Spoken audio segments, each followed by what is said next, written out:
الحمد للہ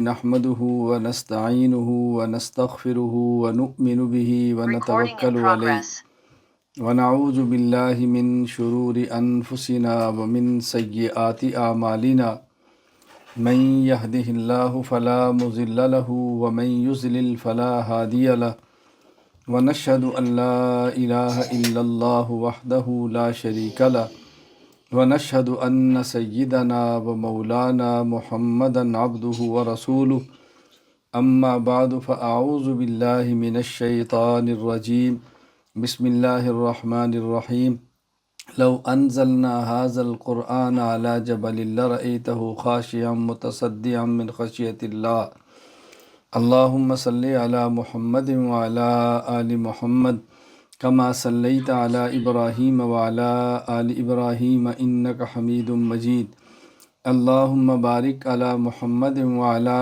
آل محمد كما باركت على إبراهيم وعلى آل إبراهيم إنك حميد مجيد۔ 10واں دورہ تربیت العلماء جو کہ مرکز اہل سنت والجماعت سرگودہ پاکستان منعقد ہو رہا ہے، آج 9 اکتوبر 2024 کو میری اس میں تیسری نشست ہے۔ میں آج کی اس مجلس میں علماء کرام کی خدمت میں متفرق مختصر باتیں عرض کرنا چاہوں گا انشاءاللہ العزیز۔ میں نے پہلی نشست میں آپ کی خدمت میں عرض کیا تھا کہ علماء کرام انبیاء علیہ السلام کے ورثہ ہیں۔ ان العلماء ورثۃ الانبیاء، اس کا مطلب کیا ہے؟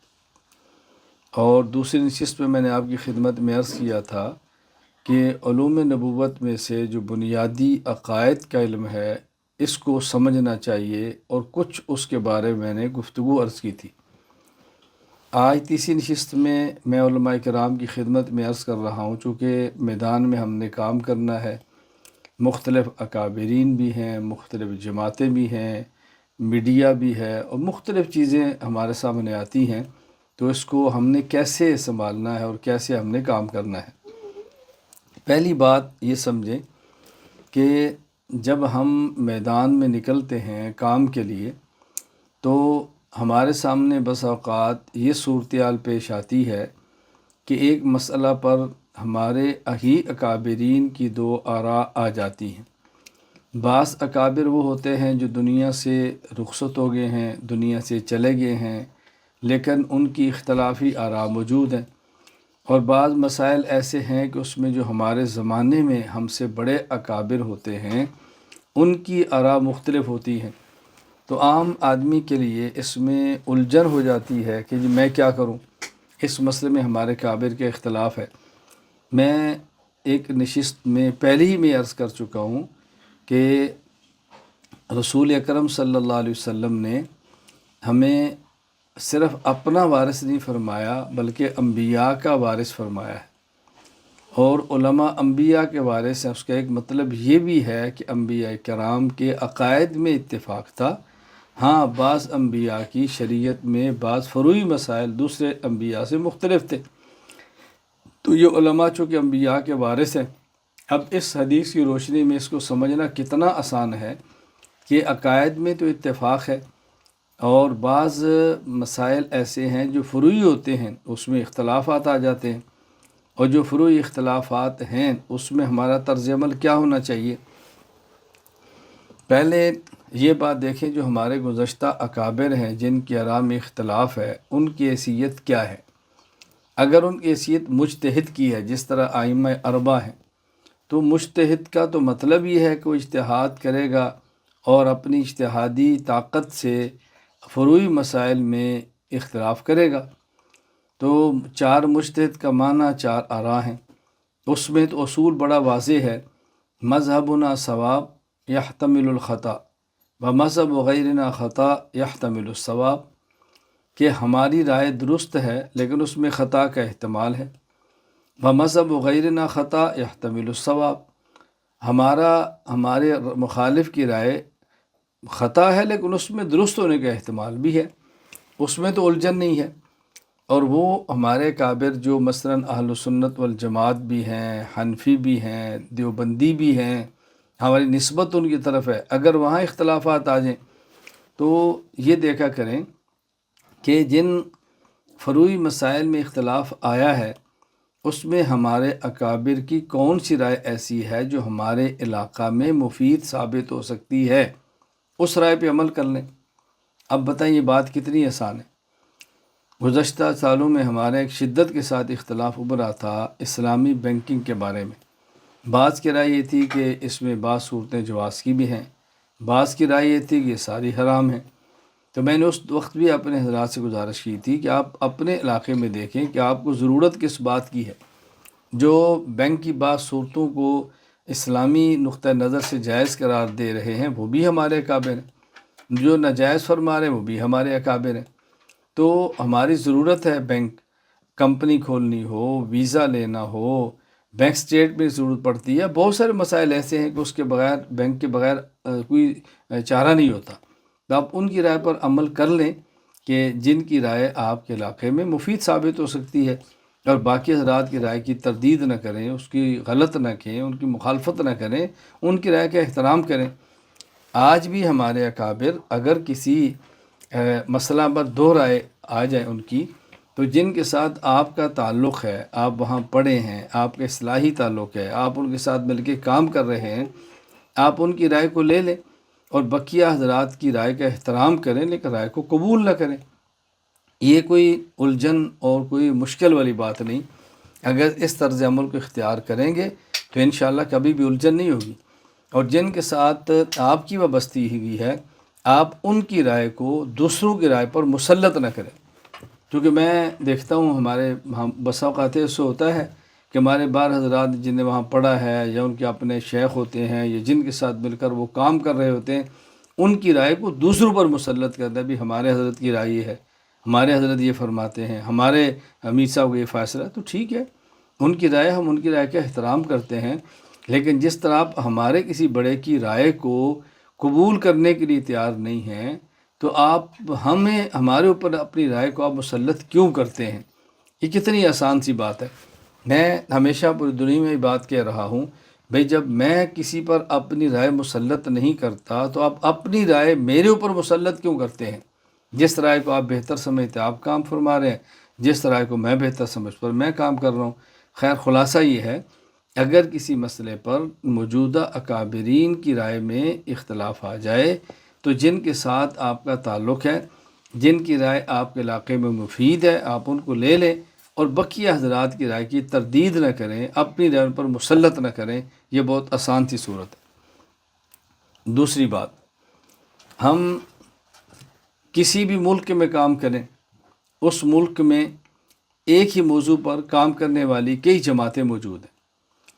ہم جس ملک میں ہیں اور جس ملک میں بھی ہم رہتے ہیں، وہ اپنے اسلامی ممالک ہیں تب یا وہ غیر اسلامی ممالک ہیں تب، ہر ملک میں تقریباً ایک ہی موضوع پر کام کرنے والی کئی جماعتیں ہوتی ہیں۔ تو اب ان جماعتوں کے ساتھ ہمارا طرز عمل یہ ہونا چاہیے کہ ہم ان جماعتوں کے معاملات میں مداخلت نہ کریں، ہم ان جماعتوں کے طریقہ کار پر اعتراض نہ کریں، ہم ان جماعتوں کے معاملات میں گفتگو نہ کریں۔ وہ جس طرح اپنی جماعتیں چلا رہے ہیں چلاتے رہیں، اور وہ ہمیں کسی معاملے پر مجبور نہ کریں۔ اس میں بڑی آسانی رہتی ہے۔ ایک جماعت ہے وہ سیاست کا کام کر رہی ہے، ہم ان کے سیاسی امور میں مداخلت نہ کریں۔ اگر وہ پوچھیں تو ان کو رائے دیں، اور اگر نہ پوچھیں تو میڈیا میں آ کے ان کو مشورے نہ دیں۔ اگر کوئی جماعت ختم نبوت پہ کام کر رہی ہے، ان کی اپنی ضرورتیں ہیں، ان کی اپنی پالیسی ہے، ان کے اپنے تقاضے ہیں، جس کو مد نظر رکھتے ہوئے ان نے جماعتی فیصلے کرنے ہیں اور جماعت کے کام کے طریقہ کار کو طے کرنا ہے۔ تو ہم بلا وجہ بغیر پوچھے ان کو مشورے نہ دیں، ان کی کسی پالیسی پر بلا وجہ تنقید نہ کریں، اور جب تک وہ نہ پوچھیں تب تک ان کو رائے نہ دیں۔ اپنی طرف سے گھر بیٹھ کر بند کمرے میں میڈیا آن کر کے ان کو رائے نہ دیں کہ آپ یوں کر لیں تو آپ یوں کر لیں تو آپ یوں کر لیں۔ اسی طرح جو حضرات دفاع صحابہ رضی اللہ عنہم مجمعین پہ کام کر رہے ہیں، ان کی اپنی مجبوریاں ہیں، ان کی اپنی ضرورتیں ہیں، ان کے اپنے تقاضے ہیں، اس کے مطابق اپنی پالیسیاں بناتے ہیں۔ وہ پوچھے تو ہم ان کو رائے دیں، نہ پوچھے تو ہم ان کو رائے نہ دیں۔ تو جس طرح ہمارا طرز عمل ان کے بارے میں ہے، میں ان سے گزارش کروں گا کہ ان کا طرز عمل بھی ہمارے بارے میں ایسا ہی ہونا چاہیے۔ یعنی بعض باتیں ہمارے ہاں بہت قابل تعجب ہوتی ہیں۔ وہ قابل تعجب کیا ہوتی ہیں کہ اگر کوئی ایک شخص سیاست میں کام کر رہا ہے تو ہمارے بارے میں وہ کہتے ہیں کہ اس میدان کے لوگ آپ نہیں ہیں، لہذا آپ اس پر رائے نہ دیں۔ اگر کوئی شخص کسی اور رفاہی ادارہ بنا کر وہاں کام کر رہا ہے تو ان کی ہوتی بھی آپ اس میدان کے نہیں ہیں، آپ اس میدان کو نہیں سمجھتے، آپ اس میدان میں رائے نہ دیں۔ اگر کوئی تعلیم کے اعتبار سے بورڈ بنا کر کام کر رہا ہے تو وہ ہمیں یہ کہ بھئی ہم اس میدان کے ہیں، ہم عرصہ دراز سے کام کر رہے ہیں، آپ اس کو نہیں سمجھتے، آپ کا میدان نہیں ہے۔ تو میرا پھر سوال یہ ہوتا ہے کہ اگر ہمارا میدان سیاست نہیں ہے، اگر ہمارا میدان تعلیمی بورڈ نہیں ہے، اگر ہمارا میدان جہادی اور عسکری نہیں ہے، تو پھر آپ کا میدان بھی یہ ہماری طرح عقائد والا نہیں ہے۔ ہم بھی 24 گھنٹے عقائد کے میدان میں لگے اور اپنا کام کر رہے ہیں، تو ہمارے بارے میں آپ وہ رائے کیوں نہیں فرماتے جو آپ اپنے بارے میں ہماری رائے لینا چاہتے ہیں؟ اپنے بارے میں آپ ہم سے توقع رکھتے ہیں کہ ہم اس میدان میں خاموش رہیں کہ ہمارا میدان نہیں ہے، لیکن ہمارے میدان میں آپ نے ضرور مشورہ دینا ہوتا ہے، ضرور مداخلت کرنی ہوتی ہے، ضرور اس پہ تنقید کرنی ہوتی ہے، تو یہ بات درست نہیں ہے۔ بحمد اللہ تعالی میری پوری زندگی اس بات پر گواہ ہے۔ آپ میری تحریر دیکھ لیں، میری تقریر دیکھ لیں، میرے بیانات کو دیکھ لیں، میرا طرز عمل دیکھ لیں، میں نے کبھی بھی اہل حق کی کسی جماعت پر تنقید نہیں کی، کبھی ان کے کام پہ تبصرہ نہیں کیا، کبھی ان کو بلا وجہ مشورہ نہیں دیا، اور کبھی بھی اپنی رائے ان کے اوپر مسلط نہیں کی، کبھی بھی اپنی رائے ان کے اوپر مسلط نہیں کرتی۔ یہ ہمیشہ میں اس بات کا خیال کرتا ہوں۔ بلکہ ایک مرتبہ لاہور اجلاس تھا اور ایک جماعت نے اجلاس رکھا اور اس میں بعض ایسی جماعتوں کو مدعو کیا کہ جن جماعتوں سے ہمیں شدید اختلاف تھا۔ تو میرے ہی بعض ساتھیوں نے کہا کہ ہم چاہتے ہیں کہ اس اجلاس میں جائیں اور وہاں جا کر احتجاج کریں کہ آپ نے ان کو بلانا تھا تو ہمیں کیوں بلایا، اور ہمیں بلانا تھا تو ان کو کیوں بلایا۔ میں نے کہا نہیں، میں قطعاً اس کی اجازت نہیں دوں گا۔ اگر آپ کو ان کی اس پالیسی سے اختلاف ہے کہ انہوں نے ان کو اور ہمیں کیوں بلایا تو آپ نہ جائیں، آپ ان سے معذرت کر لیں، لیکن اگر آپ نے جانا ہے تو پھر آپ وہاں جا کر ان کی پالیسی کا احترام کریں، ان کی رائے کا احترام کریں، ان کے طرز عمل کا احترام کریں۔ ہمارے طرز عمل کی وجہ سے ان کے کاز کو نقصان نہیں ہونا چاہیے۔ اہل حق ہیں، باقی ان کی رائے ہے کس کو بلانا ہے کس کو نہیں بلانا، وہ ان کو بلانا مناسب سمجھتے ہیں، ہم ان کو بلانا مناسب ہی نہیں سمجھتے تو نہ شرکت کریں۔ شرکت کرنی ہے تو پھر وہاں جا کر آپ یہ کام نہ کریں، اس کا نقصان ہوگا۔ تو میں نے ہمیشہ بحمد اللہ تعالیٰ اس کی پابندی کی ہے۔ اگر کوئی جماعت آپ کو اپنے اسٹیج پر بلائے بات کرنے کے لیے، تو اگر اس جماعت کے عنوان پر آپ گفتگو کرنے کی صلاحیت رکھتے ہیں یا گفتگو کرنے کا حوصلہ رکھتے ہیں تو آپ جائیں اور ان کے کاز کے مطابق گفتگو کریں، اور اگر آپ ان کے کاز کے مطابق، ان کے ایجنڈے کے مطابق، ان کے موضوع کے مطابق آپ بات کرنے کی صلاحیت نہیں رکھتے یا آپ بات کرنے کا حوصلہ نہیں رکھتے تو آپ وہاں تشریف نہ لے جائیں۔ کسی جماعت کے اسٹیج پہ جا کر ان کی پالیسی کے خلاف، ان کے موضوع کے خلاف گفتگو کرنا یہ مناسب نہیں ہوتا۔ مجھے جب بھی کسی نے بلایا ہے تو میں پہلے پوچھ لیتا ہوں، مجھے آپ فرمائیں کہ آپ کا موضوع کیا ہے، میں نے کس موضوع پر بات کرنی ہے۔ اگر مجھے خود اجازت دیں کہ آپ جو مناسب سمجھے بات کریں تو میں کرتا ہوں، اور اگر وہ یہ نہ کہیں تو میں ان کے دیے گئے موضوع اور دیے گئے وقت اور بتائے گئے لہجے کی پوری پابندی کرتا ہوں۔ یعنی بس اوقات وہ کہتے ہیں موضوع یہ ہونا چاہیے، کہ ٹھیک ہے، وقت اتنا ہونا چاہیے، میں کہتا ہوں ٹھیک ہے، آج لہجہ یہ ہونا چاہیے، سخت کریں، نرم کریں، گرجدار کریں، ہمارا مجمع ایسا ہے، میں اس کی بھی رعایت کرتا ہوں۔ آپ بتائیں اس سے زیادہ اعتدال اور نرمی کون سا شخص ہے جو دکھا سکتا ہو؟ اس سے زیادہ اعتدال اور نرمی کیا ہو سکتی ہے؟ میں اس حد تک خیال کرتا ہوں اور اپنے تعلق والوں سے کہتا ہوں کہ آپ اس کی پابندی کریں، آپ اس کا خیال کریں، اس کے مطابق چلیں تو انشاءاللہ العزیز اس کا بے حد آپ کو نفع ہوگا۔ خلاصہ کیا ہے کہ ہمارے دور میں، ہمارے ملک میں اہل حق کی جو جماعتیں کام کر رہی ہیں، ہمیں ان جماعتوں کو مضبوط کرنا چاہیے، ان کا معاون ہونا چاہیے، ہمیں ان کا موافق ہونا چاہیے، اور کچھ نہ کر سکے ان کے لیے دعائیں کرنی چاہیے۔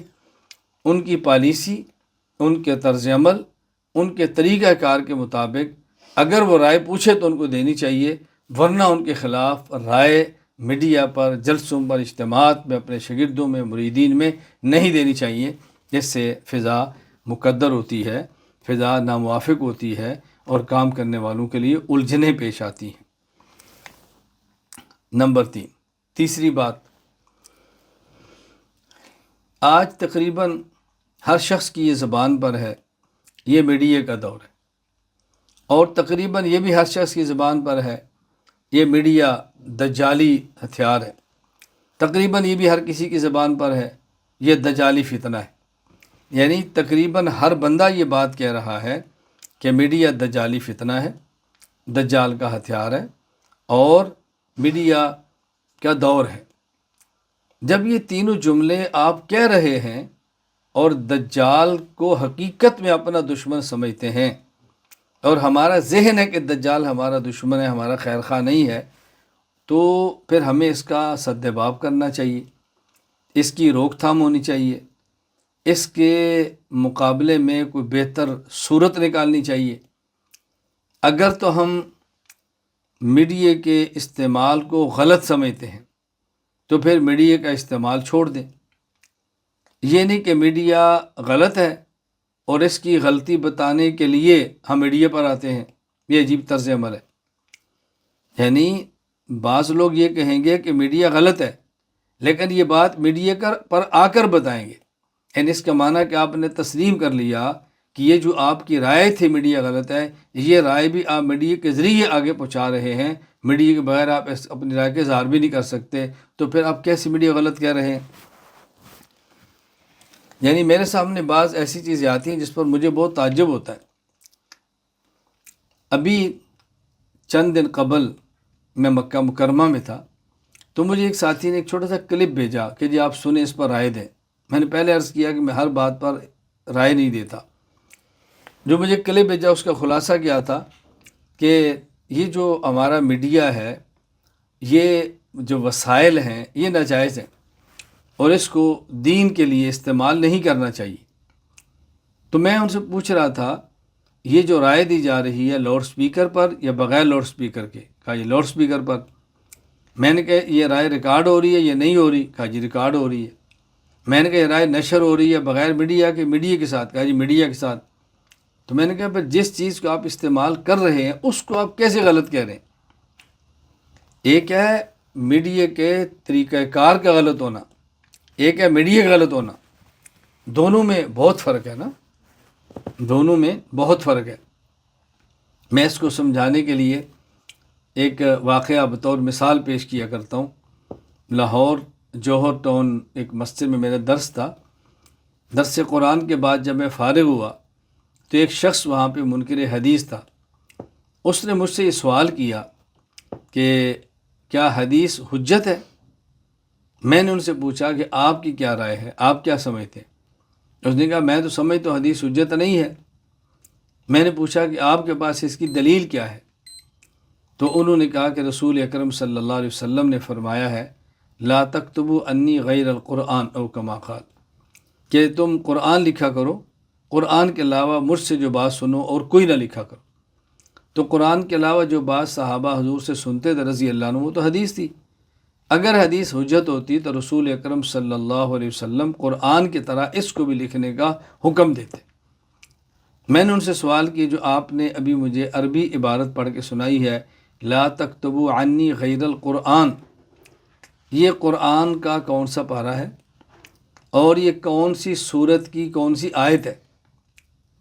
کہا یہ تو حدیث ہے۔ تو میں نے کہا آپ کہہ رہے ہیں کہ حدیث حجت نہیں، دلیل کیا ہے؟ حدیث میں آیا ہے۔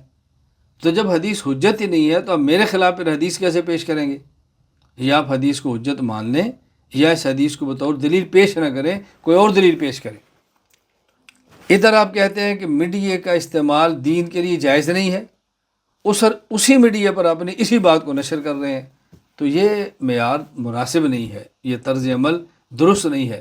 اس بات کو سمجھنے کی کوشش کریں۔ پہلی بات جو میں میڈیا کے حوالے سے سمجھانا چاہ رہا ہوں وہ یہ کہ میڈیا کی اہمیت کو سمجھیں۔ ہم ایک سیکنڈ میں اپنی ایک بات کو دنیا میں اربوں انسانوں تک پہنچا سکتے ہیں۔ ہم اپنی ایک بات ایک سیکنڈ میں اربوں انسانوں تک پہنچا سکتے ہیں، یہ میڈیا کی طاقت ہے۔ آپ بتائیں اس کی کتنی اہمیت ہوگی؟ یعنی ایک بہت بڑا مجمع، سٹیج، پنڈال لگا کے بہت بڑے خرچے کے ساتھ، بہت بڑی محنت کے ساتھ ہم وہ آواز نہیں لگا سکتے جو ہم آواز میڈیا کے ذریعے چند منٹوں میں لگا سکتے ہیں۔ تو اگر تو مقصود بات پہنچانا ہے تو آپ دیکھیں نا کتنا آسان ہے۔ ہم ایک بہت بڑا جلسہ منعقد کرتے ہیں، ایک بہت بڑا اجتماع منعقد کرتے ہیں، ایک بہت بڑا ہم گراؤنڈ طے کرتے ہیں، ہم نے اس میں اپنی بات کو کہنا ہے۔ اس کے لیے ہم اشتہار چھاپتے ہیں، وہ اشتہار تیار ہوتا ہے پریس میں، میڈیا ہے۔ ہم اس کے لیے میسج دیتے ہیں، وہ چلتا ہے موبائل پہ، وہ میڈیا ہے۔ پھر اس کے لیے ہم ٹکٹیں خریدتے ہیں، لوگ کوچ پر، ٹرین پر آتے ہیں، یہ بھی وسائل ہیں۔ جہاز پر آتے ہیں، یہ بھی وسائل ہیں۔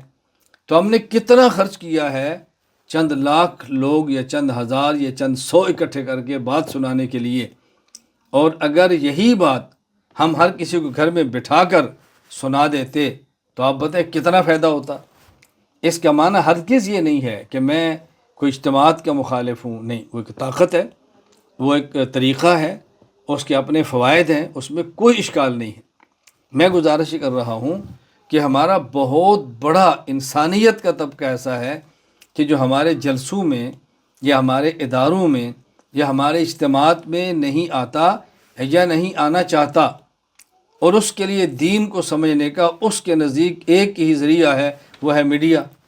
اگر اس میڈیا پر ہم نہیں بیٹھے ہوں گے تو آپ اندازہ کریں اس کے دین کا کیا بنے گا، وہ کن کو سنے گا، وہ کہاں جائے گا، اس کے عقیدے کا کیا بنے گا، اس کے اعمال کا کیا بنے گا۔ تو میڈیا کی اہمیت کا انکار نہیں کیا جا سکتا، میڈیا کی طاقت کا انکار نہیں کیا جا سکتا۔ میڈیا ایک سبب ہے اور اس سبب کا انکار نہیں کیا جا سکتا۔ پہلی بات یہ سمجھیں کہ میڈیا کی اہمیت کتنی ہے۔ دنیا آن لائن حکومتیں چلا رہی ہیں، دنیا آن لائن یونیورسٹیاں چلا رہی ہیں، دنیا آن لائن کالجز چلا رہی ہیں، دنیا آن لائن اپنے سیاحتی ویزے اور پتہ نہیں کیا کچھ کر رہی ہے۔ آج آپ دیکھیں عمرے پر آپ جانا چاہتے ہیں، گھر بیٹھے آپ کو ویزا ملتا ہے آن لائن۔ آپ حج پر جانا چاہتے ہیں، گھر بیٹھے آپ کو ویزا ملتا ہے آن لائن۔ آپ کا کھانا تیار ہو جاتا ہے، بک ہو جاتا ہے، ہوٹل بک ہو جاتا ہے، گاڑی بک ہو جاتی ہے گھر بیٹھے۔ تو یہ سارا کچھ دنیا کے لیے استعمال ہو رہا ہے، تو ہم اس کو دین کے لیے استعمال کیوں نہ کریں۔ ایک بات یہ سمجھیں کہ میڈیا کی اہمیت کتنی ہے، میڈیا کی طاقت کتنی ہے، اس میں تو کوئی انکار ہی نہیں ہے۔ یہ بحث ضرور ہونی چاہیے کہ میڈیا کو استعمال کیسے کرنا ہے، میڈیا کا استعمال غلط نہ ہو، میڈیا کا استعمال ناجائز نہ ہو، میڈیا کا استعمال غیر ضروری نہ ہو، میڈیا کا استعمال اپنی ذاتی شہرت کے لیے نہ ہو، اپنی عزت کے لیے نہ ہو، ناجائز طریقے پر مال کے حصول کے لیے نہ ہو۔ یہ بات ٹھیک ہے، اس میں کوئی حرج کی بات نہیں ہے، اس پہ بات کرنی چاہیے۔ میں ہمیشہ اس دور میں بطور مثال کے احناف میڈیا کو پیش کیا کرتا ہوں۔ آپ میری گفتگو سن لیں، احناف میڈیا کو دیکھ لیں، آپ محسوس فرمائیں گے کہ ہم نے کس طرح اپنے موضوع اور اپنے کاس کے مطابق میڈیا کو استعمال کیا۔ کوئی اس میں فضول بات نہیں ہے، کوئی اس میں لغو بات نہیں ہے، کوئی اس میں بیہودہ بات نہیں ہے، اور کوئی اپنے بیانات کی اپلوڈنگ پر میں نے پابندی نہیں لگائی۔ میں نے اپنے نام سے کوئی ایسا چینل نہیں بنایا کہ اگر کوئی شخص میرے بیان کو اپنے چینل پر اپلوڈ کرے تو میں اس کو سٹرائک ماروں، میں اس پر پابندی لگواؤں، میں اس کے چینل کو بند کرواؤں۔ قطعاً ایسا نہیں ہے۔ ہر کسی کو میں نے حق دیا ہوا ہے، آپ میرے بیان کو اپلوڈ کر سکتے ہیں۔ میری جتنی کتب ہیں PDF کی صورت میں موجود ہے، آپ اس کو نشر کر سکتے ہیں۔ دنیا میں کوئی مکتبہ میری کتاب کو نشر کرتا ہے، میں اس سے کتاب کے حق یعنی اس کے بدلے میں کوئی معاوضہ نہیں لیتا، کچھ بھی نہیں لیتا۔ تو ہم نے تو یوں میڈیا کام کیا ہوا ہے، آپ میرے بیان نشر کریں، آپ چینل پر میرے بیان اپلوڈ کریں، آپ میری کتاب میری بغیر اجازت کے چھاپ لیں، بس تبدیلی نہ کریں، آپ میری PDF کو عام کر دیں، کوئی پابندی نہیں ہے۔ میں تو میڈیا کو یوں استعمال کر رہا ہوں۔ آپ یقین فرمائیں گے، مجھے بعض ان حضرات نے جو میڈیا پر موجود ہیں، ان کے شخصی چینل ہیں اور کئی لاکھ روپیہ ماہانہ وہ اس چینل سے کماتے ہیں، مجھے مشورہ دیا براہ راست بیٹھ کر کہ آپ ہماری طرح چینل بناؤ، آپ ہر کسی کو بیان اپلوڈ نہ کرنے دو، آپ کو اتنے لاکھ روپیہ ماہانہ گھر بیٹھے مل سکتے ہیں، آپ کے مالی مسائل ختم ہو جائیں گے۔ میں نے کہا آپ کی رائے ہے، میں آپ کی رائے کی قدر کرتا ہوں، لیکن میں اس رائے کو قبول نہیں کرتا۔ مجھے میرا اللہ میری ضرورت کے مطابق اس کے بغیر بھی دے رہا ہے، میرا اللہ مجھے میری ضرورت کے مطابق اس کے بغیر بھی دے رہا ہے۔ میں نے آج تک نہ اپنی کتاب کے چھاپنے پر پابندی لگائی، نہ اپنے بیان کے نشر کرنے پر پابندی لگائی، میں نے کبھی بھی اس پر پابندی نہیں لگائی۔ ہم دیکھو میڈیا کس انداز میں استعمال کر رہے ہیں، میں بھی تو استعمال کر رہا ہوں، اور میں اشتہارات کے ذریعے میڈیا سے کمائی نہیں کرتا، اشتہارات کے ذریعے پیسے نہیں کماتا۔ یوٹیوب کو کھلی ہم نے اجازت نہیں دی کہ ہمارے میڈیا پر جو چاہے اشتہار لگیں، وہ ٹیکنیکل چیزیں ہیں جو مجھ سے بہتر آپ سمجھتے ہیں، وہ مجھ سے بہتر آپ سمجھتے ہیں۔ میں خیر عرض کر رہا ہوں کہ میڈیا کی اہمیت کو بھی سمجھیں، میڈیا کی افادیت کو بھی سمجھیں، میڈیا کی طاقت کو بھی سمجھیں، لیکن میڈیا کا استعمال درست کریں، ذاتیات کے لیے نہ کریں، اپنے دنیاوی اغراض کے لیے نہ کریں، اور دین کو بیچنے کے لیے نہ کریں، فحاشی اور بے حیائی پھیلانے کے لیے نہ کریں، بلا وجہ کسی پر غیر ضروری اور ناجائز تنقید کے لیے استعمال نہ کریں، اللہ کی رضا کے لیے کریں، لوجہ اللہ کریں، اس کا بے حد فائدہ ہوتا ہے۔ میں کس انداز میں آپ کو سمجھاؤں، اللہ کرے میں اپنا درد آپ کو سمجھا سکوں کہ اس کی ضرورت کتنی ہے۔ ابھی خود دیکھیں، آپ دنیا کے کئی ممالک میں بیٹھ کر جو میری گفتگو سن رہے ہیں، بھی آپ آن لائن سن رہے ہیں، میڈیا پر سن رہے ہیں، میں نے تو بحمد اللہ تعالی کئی افراد کی زندگیاں بدلتی دیکھی ہیں، کئی افراد کی زندگیاں جو مجھ سے کبھی نہیں ملے، صرف انہیں ہمارے بیانات سنے ہیں، زندگیاں بدلی ہیں۔ مردوں نے داڑھیاں رکھی ہیں، خواتین نے پردہ کیا ہے، مردوں اور خواتین نے اپنی قضائے نمازیں یعنی کئی سال کی نمازیں پڑھی ہیں، اپنے مرحوم والدین کے فدیے دیے ہیں، اور بہت بڑی تعداد میں فدیے دے رہے ہیں۔ زندگیاں تبدیل ہو گئی ان کی اس میڈیا پر ہمارے بیانات کی وجہ سے۔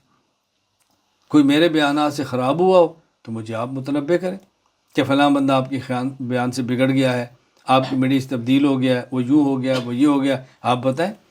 ہم میڈیا پر اپنے رواج کو، اپنی شرعی چیزوں کو، ہم اپنی مسنون زندگیوں کو، ہم ان چیزوں کو منظر عام پر لائیں نا۔ ہمارے وہ اکابر جن کو میڈیا سے تکلیف ہوتی ہے، ان کو میڈیا سے نہیں ہوتی، ان کو ہمارے طرز عمل سے ہوتی ہے، ہماری خطابت سے نہیں ہوتی، ہمارے خطابت کے لہجے سے ہوتی ہے، ہماری گفتگو سے نہیں، ہماری طرز گفتگو سے ہوتی ہے، ہمارے عقائد کو بیان کرنے سے نہیں، ہمارے نجی اور ہمارے شرارتی مزاج سے ہوتی ہے۔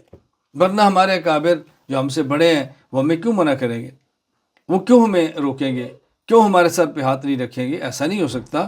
ہمیں اپنی زندگی پر غور کرنا چاہیے کہ ہمارے اندر کیا خامی ہے۔ میں مختصر لفظوں میں عرض کیا کرتا ہوں کہ دیکھو، یہ میڈیا دجالی ہتھیار یہ بنایا گیا ہے اسلام کو ختم کرنے کے لیے۔ ہم نے اسی کو پلٹنا ہے کفر کو ختم کرنے اور اسلام کی نشر و اشاعت کے لیے۔ ہم اس میں کتنا کامیاب ہوتے ہیں یہ اللہ جانتا ہے، لیکن ہم محنت کرنے کے پابند ہیں اور وہ ہم انشاءاللہ العزیز کرتے رہیں گے۔ یہ ہماری ذمہ داری ہے کہ ہم محنت کرتے رہیں۔ چوتھی بات، ہم جس وقت سے گزر رہے ہیں، ہم جس دور سے گزر رہے ہیں، اس دور اور اس وقت میں پیش آنے والے حالات حاضرہ کا ادراک ضروری ہے، حالات سے آگاہی ضروری ہے۔ دنیا میں کیا ہو رہا ہے ہمیں معلوم ہونا چاہیے۔ میری بات توجہ سمجھیں، حالات کا ادراک کریں، حالات پہ نظر رکھیں۔ دنیا میں کیا ہو رہا ہے آپ کے علم میں ہونا چاہیے، لیکن ہر موضوع پر بولنا نہیں چاہیے۔ ہم یہ سمجھتے ہیں کہ جو کلپ آیا میں نے اس کا جواب دینا ہے، جو کلپ آیا میں نے اس پہ تبصرہ کرنا ہے، دنیا میں جو بھی کرنٹ ایشو ہے میں نے اس کو چھیڑنا ہے۔ اس سے فالوور تو آپ کے بڑھ سکتے ہیں، ویوز تو آپ کے بڑھ سکتے ہیں، سبسکرائبرز میں تو اضافہ ہو سکتا ہے، لیکن یہ دیکھیں کہ اس کا مجھے دینی فائدہ ہے یا دینی فائدہ نہیں ہے۔ یہ کئی بار سوچا کریں، اس موضوع پر میں رائے دینے کا اہل ہوں، اس شخصیت پر تنقید کا میں اہل ہوں، اس شخصیت کی بات کو دلیل کے ساتھ میں رد کرنے کے لائق ہوں، تو بات ٹھیک ہے۔ ہر بات پہ رائے نہ دیا کریں، ہر موضوع پر، ہر ایشو پر، ہر عنوان پر رائے دینے سے کبھی دینی نقصان بھی ہوتا ہے اور دین کے ساتھ اپنا ذاتی نقصان بھی ہوتا ہے۔ ہر بات پہ رائے زنی نہ کریں، جو آپ کا میدان ہی نہیں ہے، جو آپ کی فیلڈ ہی نہیں ہے، جو آپ کے دائرہ کار سے باہر ہے، جس موضوع پر آپ کی دسترس کمزور ہے، آپ اس پہ کیوں بیان دیتے ہیں؟ جنگ انسائی کا موقع کیوں کراتے ہیں؟ بلا وجہ بدنامی کا ذریعہ کیوں بنتے ہیں؟ اس کا بہت زیادہ خیال رکھیں۔ میں علماء کرام سے بڑے ادب سے، بڑی لجاجت سے التماس اور گزارش کرتا ہوں کہ حالات حاضرہ کے ادراک ہونا چاہیے، حالات پہ نظر ہونی چاہیے، لیکن تمام حالات میں ہر بندہ بولے یہ مناسب نہیں ہے۔ میں اس کو سمجھانے کے لیے بڑی ایک آسان سی بات کہتا ہوں۔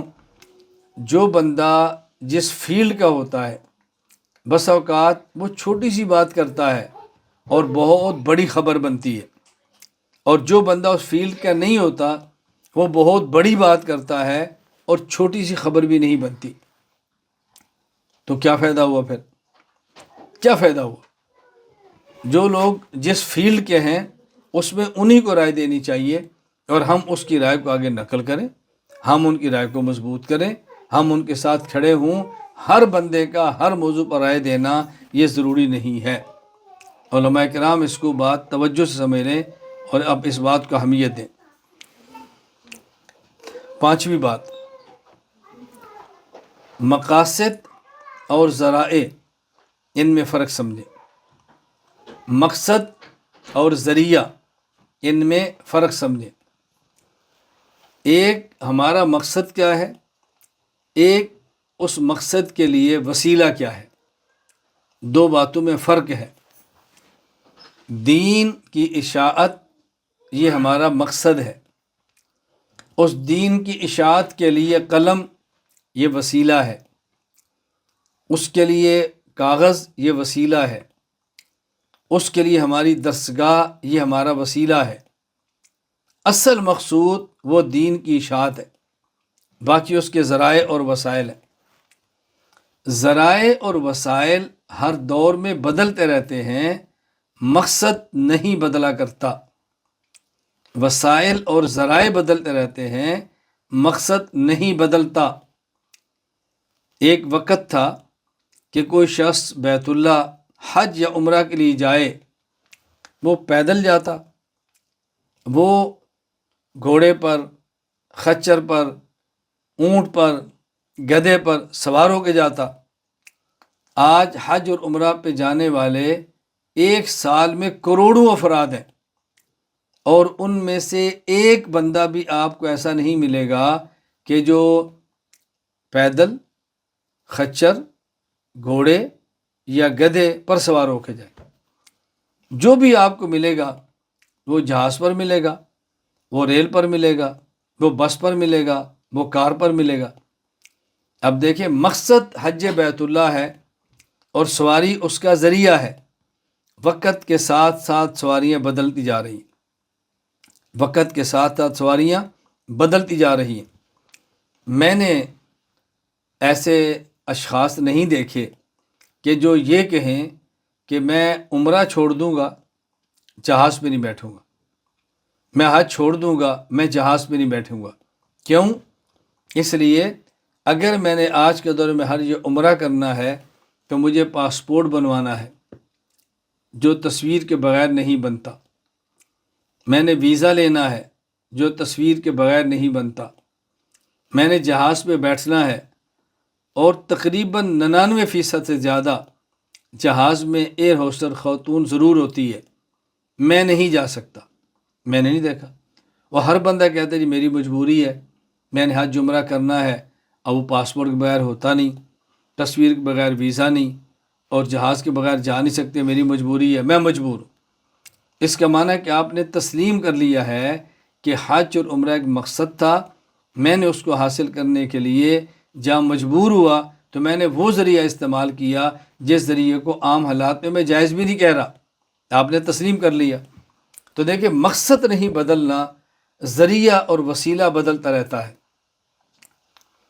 اسی طرح ایک شخص علم کو حاصل کرنے کے لیے خاص بندے کے پاس جاتا ہے اور ان کے پاس رابطے کی کوئی صورت نہیں ہے، تو کبھی وہ پیدل جاتا، کبھی وہ اونٹ جانور پر سوار ہو کے جاتا۔ آج جانور پر یا پیدل سوار ہو کے نہیں جاتا، کسی اور سواری پر بیٹھ کے جاتا ہے، وہ سائیکل ہو، موٹر سائیکل ہو، کار ہو، بس ہو، ٹرین ہو، جہاز ہو۔ لیکن کوئی بھی نہیں کہتا کہ میں نہیں جاؤں گا، چونکہ یہ ذریعہ رسول اللہ صلی اللہ علیہ وسلم کے دور میں نہیں تھا۔ کوئی بھی نہیں کہتا، وہ سمجھتا ہے میری مجبوری ہے، میں نے جانا ہے۔ مقصد نہیں بدلنا چاہیے، ذریعہ بدلتا رہتا ہے۔ ایک وقت تھا کہ بڑا مجمع ہوتا، ایک بندے کی آواز جاتی، اور جہاں تک اس کی آواز نہ جاتی آگے دوسرا بندہ ہوتا۔ اگر آپ کو یہ بات عام نہ سمجھ آئے تو نماز تو آپ سمجھ سکتے ہیں، جہاں بڑی جماعتیں ہیں وہاں امام کے بعد مکبر بھی ہوتا ہے، لیکن آج لاؤڈ سپیکر ہوتا ہے تو مکبر نہیں ہوتے۔ تو لاؤڈ سپیکر نے اس مکبر کی ضرورت کو پورا کیا ہے، تو بغیر مکبر کے لوگ لاؤڈ سپیکر پر آواز آ رہی ہے اور نماز پڑھ رہے ہیں۔ مقصد کیا تھا؟ نماز۔ وسیلہ اور ذریعہ بدلا ہے، وسیلہ اور ذریعہ بدلا ہے، لیکن اس کا معنی یہ نہیں ہے کہ امام کی صفوں سے آپ اتصال ہی چھوڑ دیں کیونکہ آواز آ رہی ہے۔ نہ، امام کے پیچھے صف کا ہونا ضروری ہے، اس صف کا اس کے پیچھے ہونا ضروری ہے۔ اسے کہتے ہیں صفوف کا اتصال۔ اگر صفیں متصل نہ ہوں اور آواز چلی جائے، وہ اگر امام کی آواز پہنچے اور صفیں متصل نہ ہو اور مسجد نہ ہو تب بھی نماز نہیں ہوتی، اور اگر امام کے علاوہ لاؤڈ سپیکر کی آواز پہنچے اور صفیں متصل نہ ہو اور مسجد سے باہر ہوں تب بھی نماز نہیں ہوتی۔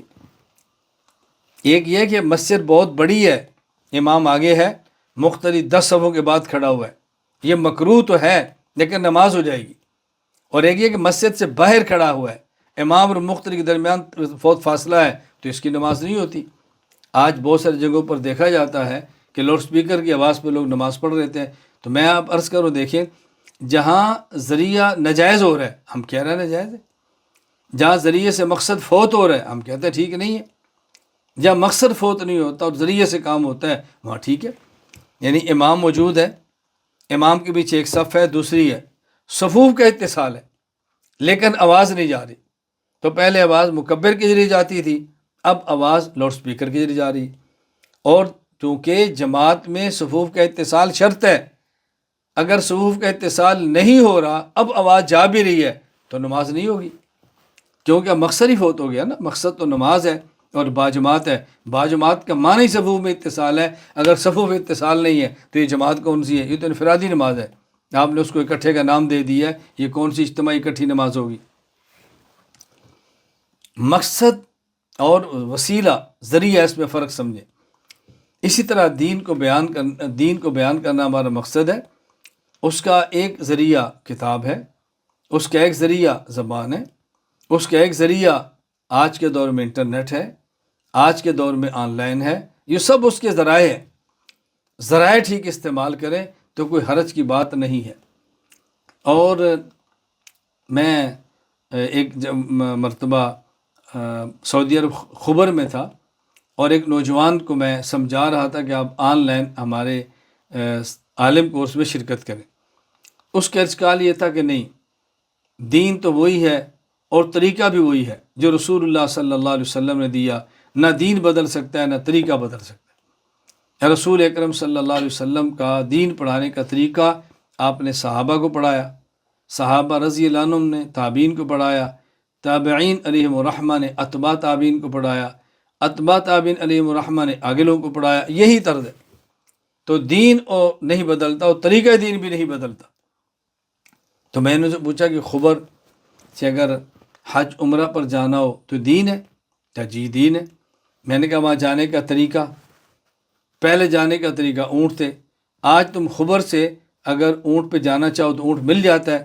کہا جی مل جاتا ہے۔ میں نے کہا اونٹ پہ جانا چاہو تو گورنمنٹ روک دیتی ہے؟ کہا جی نہیں۔ تو میں نے کہا پھر اونٹ پہ چلے جاؤ۔ اب آپ خبر سے جہاز پہ کیوں جاتے ہو؟ میں نے کہا بیٹا آج آپ نے خبر سے کعبہ تک جانے کے لیے آپ راستہ اختیار کرتے ہیں دمام، دمام سے جہاز، جہاز سے جدہ یا مدینہ۔ اس راستے میں لڑکیاں بھی آ رہی ہیں، اس راستے میں نامحرم بھی آ رہی ہیں، اور جو دین کے ساتھ طریقہ تعلیم میں دے رہا ہوں، میں اور آپ براہ راست آن لائن چل رہے ہیں، میں اور آپ کے درمیان کوئی لڑکی بھی نہیں ہے۔ آپ کی اہلیہ، آپ کی بہن، ہمارے یہاں خواتین سے بڑے درمیان میں مرد بھی کوئی نہیں ہے۔ تو یہ بات میری سمجھ سے باہر ہے۔ ایک طریقہ ایسا جس میں نامحرم آ رہے ہیں، آپ اس کو اختیار کر رہے ہیں، اور ایک وہ طریقہ جس میں نامحرم نہیں آ رہے، آپ اس کو اختیار کرنے کے لیے تیار نہیں ہیں۔ یہ مجھے فرق سمجھائیں ذرا۔ اب دیکھیے، نہ مانو کا علاج نہیں ہے، ضد کا علاج نہیں ہے۔ ہم نے تو بات سمجھانی ہے نا۔ اللہ تعالیٰ مجھے اور آپ کو بات سمجھانے اور سمجھنے کی توفیق عطا فرمائے۔ میں یہاں استنبول میں مسجد ہے، جامع مسجد چاملیجہ، بہت بڑی مسجد ہے، یہاں طیب اردغان نے بنائی ہے۔ تو میں گیا، میرے ساتھ ایک نوجوان تھا اور اس کے پاس کیمرہ تھا۔ آگے میں کچھ احباب مل گئے، تو انہوں نے ملتے ہی پہلے اچھی خاصی گفتگو کیمرے پر کی، اور پھر بعد میں کہا کہ مولانا معاف فرمائے، ہم تو ڈاکٹر ہیں اور دین میں لگے ہیں، اور اللہ تعالیٰ کو ہمیشہ معاف فرمائے۔ میں نے کہا جو آپ نے تقریر کرنی تھی کر لی، اب آپ نے پیچھے کیا چھوڑا؟ آپ شروع میں کہتے کہ ہم ڈاکٹر ہیں، مولانا صاحب آپ عالم میں مسائل بسائیں، جو آپ کے ذہن میں باتیں تھی آپ نے کیا نہیں، وہ میڈیا پر رگڑا لگایا۔ تو میں نے پوچھا کہ آپ کہاں سے تشریف لائے ہیں؟ کہا جی ہندوستان تھے۔ میں نے کہا آپ کیوں آئے ہیں؟ کہا دین کا کام کرنے کے لیے۔ میں نے کہا کس پر بیٹھ کر آئے ہیں؟ کہا جہاز پر۔ میں نے کہا اس میں نامحرم لڑکیاں تھیں؟ کہا جی تھیں۔ تو میں نے کہا گناہ آپ نے کیوں کیا؟ آپ نہ آتے اور اللہ تعالیٰ سے عرض کرتے قیامت کے دن، یا اللہ ہم استنبول جانا چاہتے ہندوستان تھے تیرے دین کی خدمت کے لیے، لیکن جائز ذریعہ نہیں تھا، درمیان میں نامحرم عورتیں تھیں، ہم نہیں گئے۔ آپ کو میرا کیمرہ نظر آ رہا ہے جس میں نامحرم عورت نہیں ہے، اور آپ کو وہ جہاز نظر نہیں آ رہا جس میں نامحرم عورتیں بھی ہیں۔ ضد چھوڑیں، بات سمجھنے کی کوشش کریں۔ میں نے کہا تنقید کا مجھے حق تھا کہ میں کرتا، میں خاموش ہوں۔ آپ کا مزاج بھی تنقید نہیں ہے، آپ کے کام میں بھی تنقید نہیں ہے، اور آپ پھر بھی تنقید کر رہے ہیں، اور پھر بھی کہتے ہیں جی ہم معتدل اور یہ متشدد ہے۔ یعنی جو تنقید کرنی چاہیے وہ تنقید نہیں کر رہا، اور آپ کو نہیں کرنی چاہیے آپ کر رہے ہیں۔ آپ معتدل اور میں متشدد ہیں۔ اللہ کے لیے چھوڑیں ان باتوں کو، بات سمجھنے کی کوشش کریں۔ میں نے آپ کو عزت دی ہے، احترام دی ہے، آپ کو ملا ہوں، آئیں کھانا کھائیں، پانی پئیں۔ اللہ تعالیٰ مجھے بھی دین کی خدمت کی توفیق دے، اللہ آپ کو بھی دین کی خدمت کی توفیق عطا فرمائے۔ خیر، میں نے مختصر بات عرض کی ہے، مقصد اور وسیلہ، مقاصد اور وسائل میں فرق سمجھے۔ مقاصد میں تبدیلی نہیں آنی چاہیے، وسائل وقت کے ساتھ ساتھ بدلتے رہتے ہیں۔ مقاصد نہیں بدلتے، وسائل بدلتے ہیں۔ ہاں یہ ضروری ہے کہ وسائل ناجائز نہ ہوں، وسائل جائز ہوں، اور جہاں ضرورت پڑ جائے، کوئی گنجائش، کوئی چارہ نہ ہو اس کے بغیر، تو وہاں بقدر ضرورت ہو، بقدر ضرورت۔ مجھ سے بعض لوگ پوچھتے ہیں کہ کس حد تک ہم میڈیا کا استعمال کر سکتے ہیں، کس حد تک ہم ویڈیوز بنا سکتے ہیں۔ تو میں مختصر لفظوں میں جواب یہ دیتا ہوں کہ آپ بوقت ضرورت بقدر ضرورت میڈیا استعمال کریں، بوقت ضرورت بقدر ضرورت میڈیا استعمال کریں، بوقت ضرورت بقدر ضرورت اپنی ویڈیو کو عام کریں۔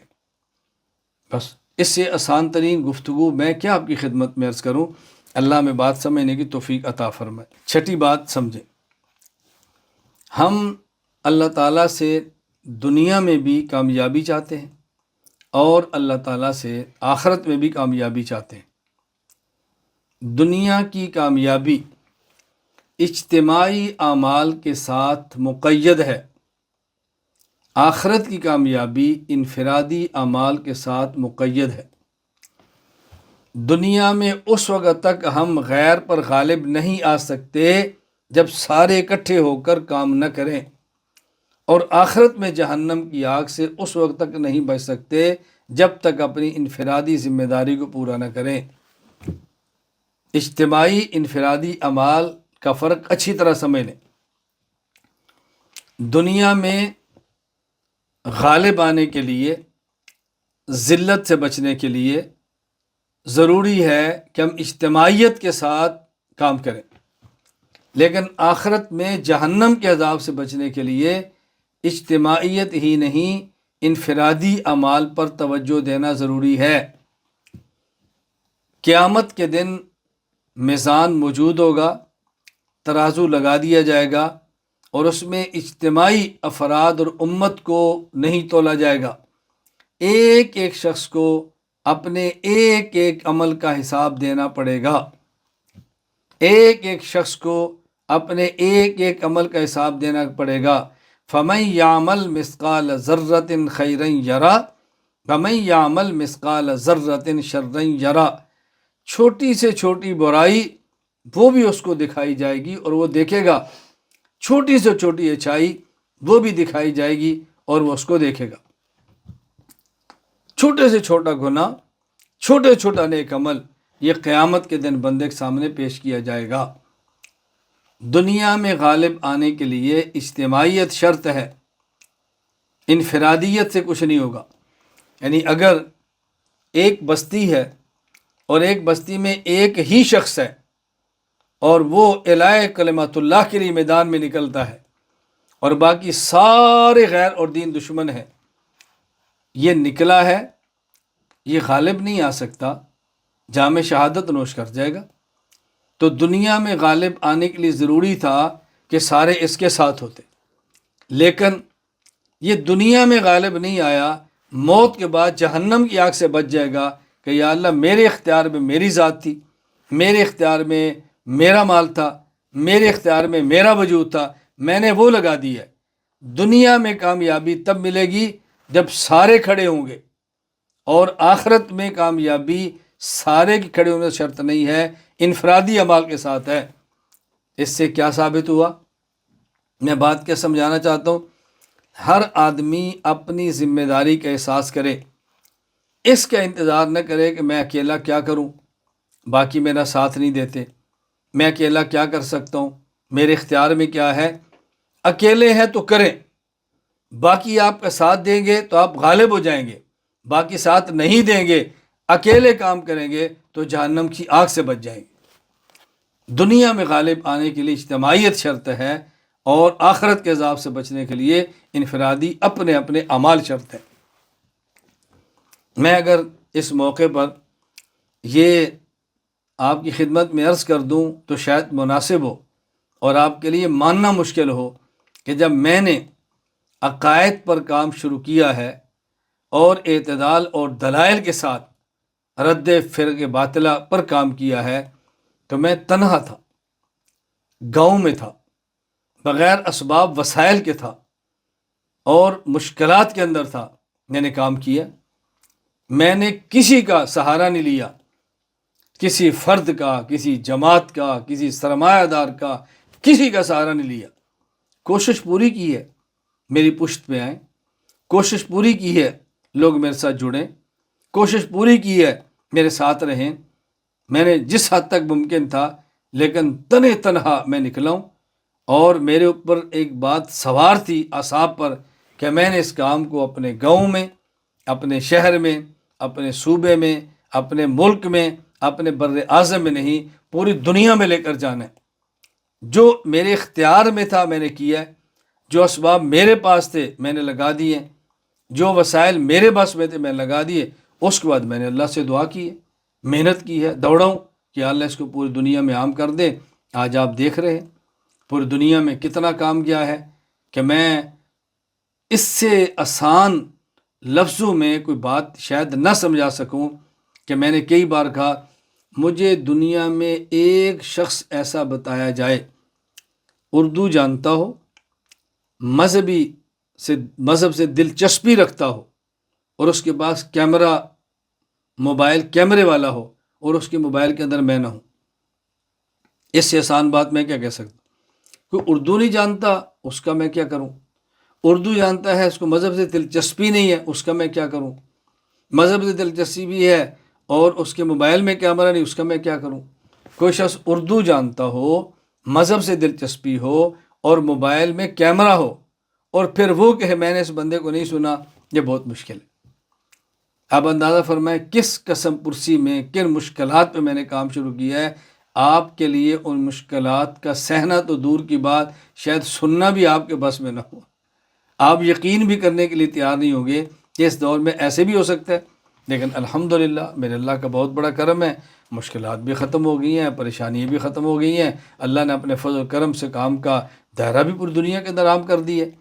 ہر اس شخص کو جس نے کسی حد تک میرے ساتھ جتنا بھی تعاون کیا ہے، میں ان کے لیے حرم کعبہ میں بیت اللہ کے طواف کے درمیان دعائیں مانگتا ہوں کہ اللہ ان کو اپنی شان کے مطابق تو اجر عطا فرما۔ ساتویں بات، علماء کرام سے میں گزارش کروں گا اپنا دائرہ متعین کریں۔ دنیا میں کام کرنا ہے تو اپنا دائرہ متعین کریں۔ اگر کوئی کام کرنا ہے، راہ راست پہ رہنا ہے، فتنوں سے بچنا ہے، اپنے آپ کو محفوظ رکھنا ہے، عافیت کے ساتھ دین کی خدمت کرنی ہے، تو پھر اپنا دائرہ متعین کریں۔ دائرہ متعین کرنے کی میں تفصیل خود کرتا ہوں تاکہ آپ کو تفصیل کرنی نہ پڑے اور آپ کو الجھن نہ پیش آئے۔ نمبر 1، سننے کا دائرہ۔ آپ نے کس کو سننا ہے؟ ہر کسی کو نہ سنیں۔ بس اوقات بندہ عقائد پہ کام کرنا شروع کرتا ہے اور اپنے عقائد اپنوں کو سنے بغیر، پختہ ہوئے بغیر دوسروں کو سنتا ہے۔ وہ شبہات ایسے مضبوط ہو جاتے ہیں کہ اس کو کھرچنا پھر اس کے اختیار میں نہیں ہوتا۔ اپنا سننے کا دائرہ متعین کریں کہ میں نے کس کو سننا ہے۔ اس وقت جتنی الجھنیں دنیا میں پیش آ رہی ہیں، وہ بہت زیادہ، ان الجھنوں کی بہت بڑی وجہ یہ ہے کہ لوگ ایک کو نہیں سنتے۔ تراویح کا عنوان آئے گا، چھوٹے چھوٹے کلپ سنتے رہیں گے۔ میں تراویح کے موقع پر کہتا ہوں بھائی آپ نے تراویح پر رمضان سے پہلے میرا 3 دن کا سبق سننا ہے۔ اس کے بعد 20 رکعت تراویح کے بارے میں کوئی آپ کو الجھن رہ جائے اور دور نہ ہو، پھر میں اس کا ذمہ دار۔ ایک بار سن لیں، ایک بار سن لیں۔ کتاب المحنت، اس پر آپ کو الجھنے ہیں۔ المحنت پر میرے تمام اسباق تفصیلاً سن لیں، پھر کوئی الجھن رہ جائے تو میں ذمہ دار ہوں۔ معیت ذاتیہ، معیت علمیہ، اللہ کی ذات یا اللہ کی صفات ہر جگہ پر ہیں۔ اس پر میرا مفصل آپ بیان سن لیں، کئی گھنٹے کا۔ اس کے بعد الجھن رہ جائے تو میں ذمہ دار ہوں۔ میں گزارش کروں کہ اپنے سننے کا دائرہ متعین کریں۔ ہمارے ساتھ ہوتا ہے لوگ سنتے کسی اور کو ہیں، جواب ہم سے لیتے ہیں، سنتے کسی اور کو ہیں، پھنستے ہیں تو اشکال ہم سے دور کراتے ہیں۔ میں آپ کو یہ نہیں کہتا کہ مجھے سنیں، میں کہتا ہوں جو میرے شاگرد اور میرے مرید ہیں وہ مجھے سنیں۔ سننے کا دائرہ متعین کریں، نمبر 1۔ نمبر 2، کس کو پڑھنا ہے؟ پڑھنے کا دائرہ متعین کریں۔ ہر کسی کی کتاب، ہر کسی کی تحریر، ہر کسی کی پوسٹ نہ پڑھیں۔ لوگ کسی کی کتاب پڑھتے ہیں اور پھر شک میں ہوتے ہیں کہ یہ جو کتاب میں مسئلہ لکھا ہے پتہ نہیں ٹھیک یا غلط، یہ جو حوالہ دیا ہے پتہ نہیں ٹھیک یا غلط، یہ جو پوسٹ میں حدیث دی ہے پتہ نہیں صحیح یا ضعیف۔ یہ میرے ساتھ ہوتا ہے۔ لوگ کبھی مجھے پوسٹ بھیجتے ہیں، کبھی تحریر بھیجتے ہیں، کبھی کسی کتاب بھیجتے ہیں کہ استاد جی یا مولانا صاحب یا جو ان کو لفظ اچھا لگے، آپ ذرا یہ بتائیں پوسٹ ٹھیک ہے۔ میں نے کہا جس نے بھیجی ہے وہاں رابطہ کریں، ان سے رابطہ نہیں ہوتا میں نے کرنا پڑا کریں۔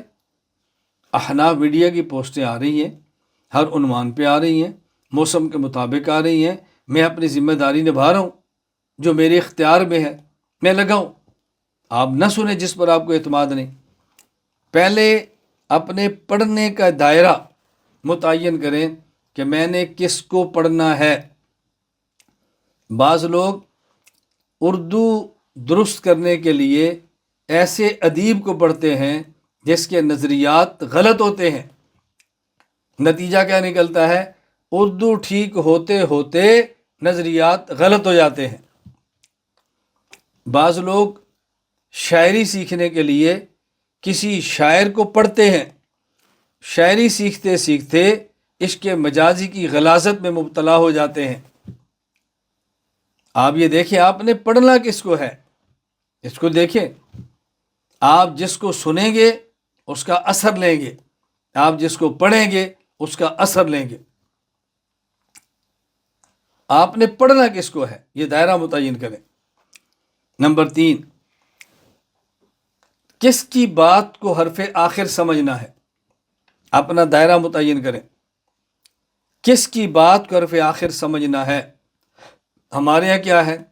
آخر جی وہ بھی تو ہمارے بڑے ہیں، آخر جی وہ بھی تو دیوبندی ہیں، آخر جی وہ بھی تو نیک ہیں۔ میں نے کہا جو 3 کو آپ نے آخر بنایا ان میں سے کسی ایک کو آخر بنا لو، اس میں کیا فرق ہے؟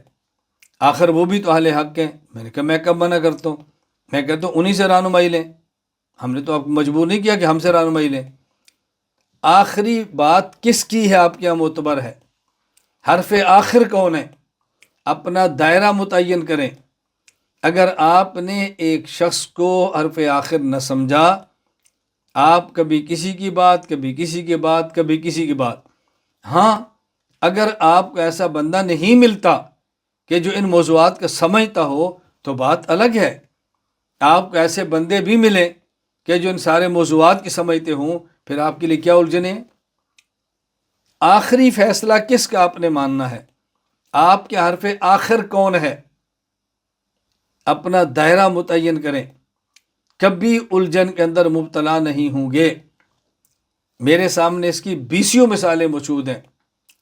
آج بھی ایک صاحب مجھ سے کسی موضوع پر مشورہ کر رہے تھے، چونکہ میرے وہ شاگرد ہیں، مجھ سے ان کا تعلق ہے اصلاحی، اہلیہ بھی ساتھ بیٹھی تھی۔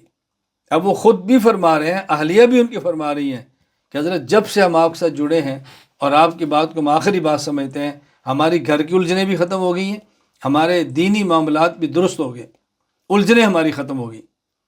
بھائی ایک بندے کو طے تو کریں۔ ہم یہ سمجھتے ہیں کہ جو میری الجھن ہے کیونکہ میں ٹھیک نہیں کر سکا تو شاید کسی سے بھی ٹھیک نہیں ہوگی، کسی سے بھی ٹھیک نہیں ہوگی۔ تو اپنا دائرہ متعین کریں کہ آپ کے یہاں حرف آخر کون ہے۔ نمبر 4، کس کی تعریف کرنی ہے؟ اپنا دائرہ متعین کریں، آپ نے کس کی تعریف کرنی ہے۔ ہم بسا اوقات درسگاہوں میں طلباء کے سامنے تعریف کرتے ہیں ایسے شخص کی جو بد عقیدہ ہے، اور عنوان کیا ہوتا ہے تو بد عقیدہ اردو بڑی ظالم، ہے تو بد عقیدہ خطیب زبردست ہے تو بد عقیدہ عربیت کیا بات ہے تو وہ بندہ غیر لیکن کام اس نے کیا کیا ہے تو بد عقیدہ لیکن سخی بڑا ہے۔ یہ جو آپ نے اپنی درسگاہ میں تعریفیں کی ہیں، میرا سوال یہ ہے کیا اردو ادیب آپ کے پاس صحیح العقیدہ موجود نہیں ہے؟ کیا اچھی گفتگو کرنے والا آپ کے پاس صحیح العقیدہ موجود نہیں ہے؟ کیا سخی کو مرد حق آپ کے پاس موجود نہیں ہے؟ آپ کا پورا اسلام، آپ کا پورا دائرہ اہل سنت والجماعت، آپ کا پورا دائرہ احناف، آپ کا پورا دائرہ دیوبندیت اس سے خالی ہے؟ کوئی بندہ آپ کے پاس نہیں ہے؟ افراد ہیں، افراد، رجل نہیں رجال ہیں۔ کیا مصیبت پڑی ہے آپ کو اپنی درسگاہ میں، اپنے گھر میں کسی غیر کو متعارف کرانے کی؟ یہ میں نے اپنی کانوں سے سنا ہے، میں اس لیے کہہ رہا ہوں۔ بس آپ کا درسگاہ میں اپنے طلباء کو یہ سبق پڑھایا جاتا ہے۔ ہمارے اکابر جبال علم تھے، ہمارے اکابر تقوی کا نمونہ تھے، لیکن ان کی اردو ثقیل تھی، ان کا لہجہ سخت تھا، اور فلاں کی اردو بڑی زبردست ہے، فلاں کو سمجھانے کا سلیقہ بہت سخت ہے۔ ایک طالب علم اسی کتاب پڑھتا ہے، پھر وہی گمراہ ہوتا ہے، پھر وہی طرز عمل خراب ہو جاتا ہے۔ یہ طے کریں آپ نے کس کی تعریف کرنی ہے، یہ طے کریں کس کی تعریف کرنی ہے۔ کسی بندے کی آپ چھوٹی سی بات دیکھتے ہیں جو آپ کے حق میں ہے، آپ اس کو آسمان پر چڑھا لیتے ہیں۔ میں بہت ساری مثالیں الفاظ کے ساتھ نہیں کہہ رہا کہ آپ نے اس کو چسپاں کرنا ہے فلاں کے بارے میں، فلاں کے بارے میں، فلاں کے بارے میں۔ ایک عنوان پہ ہم کام کرتے ہیں، اس عنوان پہ کسی نے دو لفظ اچھے کہہ دیے، ہم اس کی ساری بد عقیدگیاں بھول جاتے ہیں اور اسی کو کہتے ہیں کیا بات ہے، ہمارے موضوع پر بڑی بات کی۔ اس نے ہمارے سٹیج پر ہمارے موضوع پر بات کہہ کے ہمارے بندے کھینچے ہیں، کوئی ہمیں بندہ دیا نہیں ہے۔ یہ بات سمجھنے کی کوشش کریں آپ۔ نمبر 5، کتنی تعریف کرنی ہے، اس کا بھی دائرہ متعین کریں۔ آپ نے جس کی تعریف کرنی ہے کتنی تعریف کرنی ہے؟ کیوں؟ ہم بسا اوقات ایک بندے سے عقیدت میں آتے ہیں اور اس کی اتنی تعریف کرتے ہیں، ہم یہ دنیا کا ذہن بنا دیتے ہیں کہ اب یہ دنیا میں ایک ہی ہے، بس بس بس پوری کائنات اس پہ ختم ہے۔ اور جب اسی سے تھوڑا سا اختلاف ہوتا ہے، پھر اس پر اتنا برستے ہیں کہ جیسے دنیا کا شیطان یہ ہے، اب دنیا میں شیطان ختم ہو گئے۔ جب جڑیں گے تو اتنی تعریف کریں گے کہ حرف آخر، بس بس بس اب تقوی ختم، ولایت ختم۔ اور جب اس کی مخالفت کریں گے تو اتنی مخالفت کریں گے کہ اب اس پر شیطنت اور دجالیت ختم ہے۔ خدا کا واسطہ اپنا دائرہ طے کریں، آپ نے تعریف کتنی کرنی۔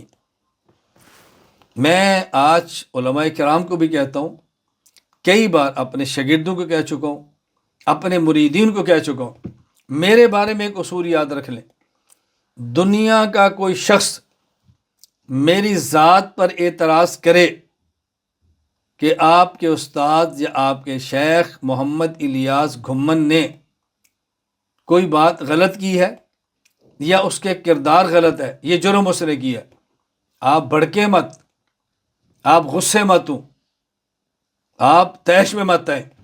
آپ کو ہم اس کو معصوم نہیں سمجھتے، ہم اس کو معصوم نہیں سمجھتے۔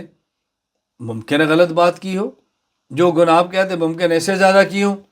ہمارا آپ سے سوال ہے کہ آپ اس پہ ثبوت پیش کر سکتے ہیں؟ جی میرے پاس کلپ ہے، کوئی کلپ کا ٹکڑا نہیں، پورا کلپ، ایک جز نہیں، پورا بیان پیش کر سکتے ہیں، لاؤ ثبوت لاؤ۔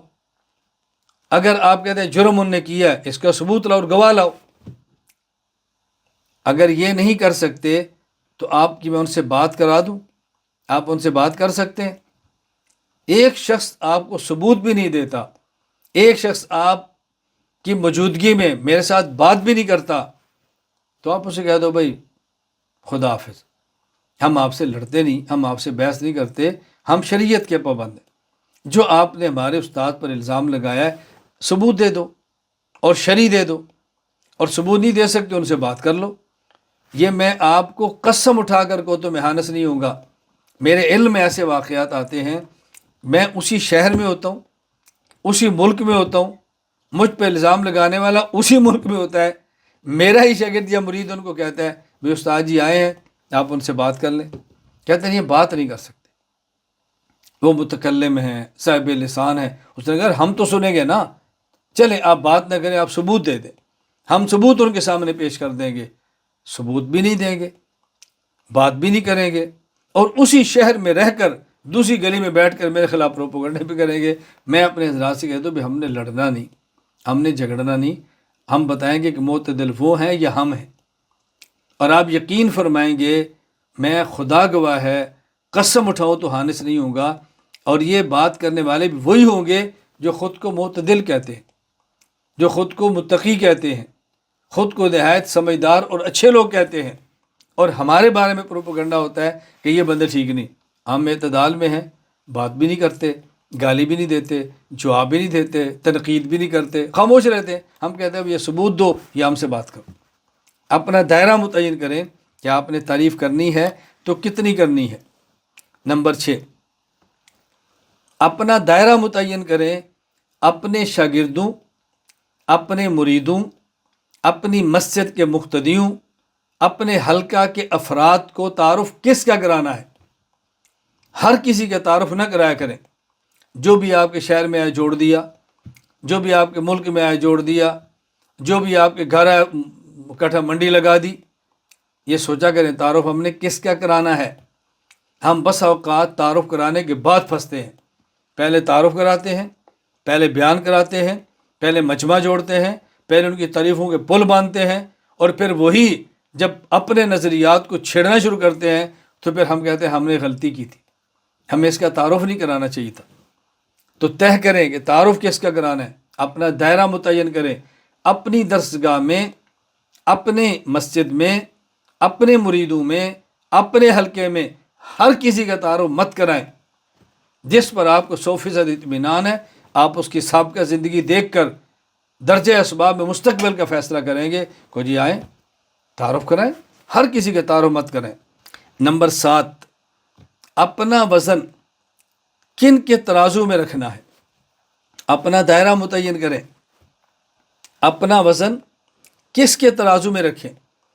میں 20 بار کہہ چکا ہوں، ہمارا وزن ایک چھٹانک ہو یا ہمارا وزن ایک من ہو، ہمارا وزن ایک چھٹانک ہو یا ہمارا وزن ایک من ہو، انشاءاللہ ثم انشاءاللہ یہ اہل حق کے ترازو کے اندر ہی رہے گا۔ اپنا وزن آپ نے کن کے ترازو میں رکھنا ہے۔ ہمارا وزن کوئی اہل باطل اپنے ترازو میں نہ رکھے، ہمارا وزن کوئی اہل باطل کے ترازو میں نہ آئے۔ اس کا معنی ہمارے لفظ سے کسی باطل کی تائید نہ ہو، ہمارے قول سے کسی باطل کی تائید نہ ہو، ہمارے جملے سے کسی باطل کی تائید نہ ہو، ہمارے طرز عمل سے کسی باطل کی تائید نہ ہو۔ بس اوقات ہمارا طرز عمل ایسا ہوتا ہے کہ ہم اپنوں کی تردید کر جاتے ہیں اور باطل کی تائید کر جاتے ہیں۔ ایسا ہرگز نہ کریں، آپ فیصلہ کریں، اپنا دائرہ متعین کریں کہ ہمارا وزن کس کے ترازو کے اندر ہونا چاہیے۔ نمبر 8، اپنا دائرہ متعین کریں کہ آپ نے اپنی نسبت کن کی طرف کرنی ہے، اپنی نسبت آپ نے کیا کرنی ہے۔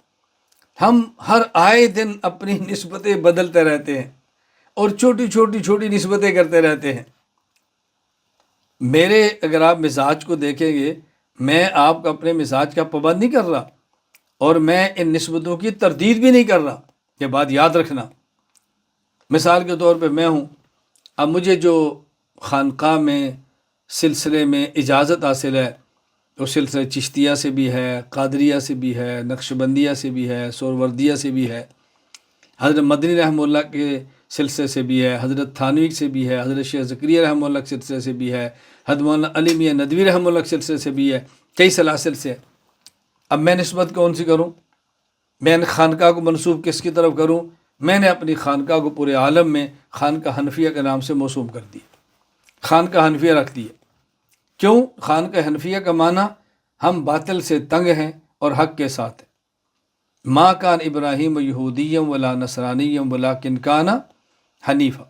حضرت ابراہیم علیہ السلام کے بارے میں قرآن صاف کہتا ہے، ما کان ابراہیم یہودیم ولا نصرانیہ، حضرت ابراہیم یہودی بھی نہیں، نصرانی بھی نہیں، حنیف ہے اور مسلم ہے۔ اوکے، میں ایک مدرسہ بنا رہا ہوں تو مجھے یہ فرمائیں کہ مجھ سے فارغ ہونے والے طلبہ ان کی میں کیا نسبت رکھوں؟ میں نے کہا حنفی رکھ دو۔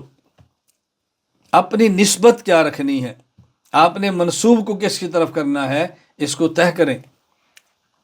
مجھے بعض میرے شاگرد ہیں، انہوں نے کہا جی ہم اپنے ساتھ گھمن لکھ لیں۔ میں نے کہا گھمن تو میری قوم ہے، آپ اگر میری قوم کے ہیں تو لکھ لیں، اگر قوم نہیں ہے تو آپ گھمن کیوں لکھیں گے؟ میں نے کہا مناسب نہیں ہے۔ میں خیر عرض کر رہا ہوں، بات اچھی طرح سمجھیں کہ اپنی نسبت کا دائرہ متعین کریں کہ ہماری نسبت کیا ہونی چاہیے۔ میں نے اپنا ادارہ بنایا تو نام مرکز اہل سنت والجماعت، میں نے خانقاہ بنائی ہے تو خانقاہ حنفیہ، میں نے میڈیا شروع کیا ہے تو احناف میڈیا، مکتبہ بنایا ہے تو مکتبہ دارالایمان، اگر کورسیں شروع کیے ہیں تو علم دین کورس، عالم کورس، تعلیم القرآن کورس، ترجمہ قرآن کریم کورس۔ دیکھیں ان میں سے کہیں آپ کو نسبت نظر نہیں آ رہی میں نے اپنے نام سے یا کسی اپنے بزرگ کے نام سے رکھی ہو، اپنی شکل و صورت کا، اپنی وضاقتہ کا۔ میں یہ دیکھتا ہوں کہ ہم ہر آئے دن اپنے لباس کو بدلتے ہیں، اپنی وضاقتہ بدلتے ہیں، یہ ٹھیک نہیں ہے۔ اس سے متاثر تو یہ پگڑی، اس سے متاثر تو یہ پگڑی، اس کی شہرت تو یہ ٹوپی، فلاں ملک میں گئے تو فلاں کیپ، ہم بدلتے رہتے ہیں۔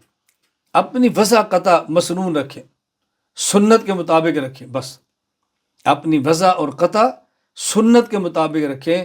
خلاف سنت اپنی داڑھی کو نہ ہونے دیں، خلاف سنت پگڑی کو نہ ہونے دیں، خلاف سنت اپنے لباس کو نہ ہونے دیں۔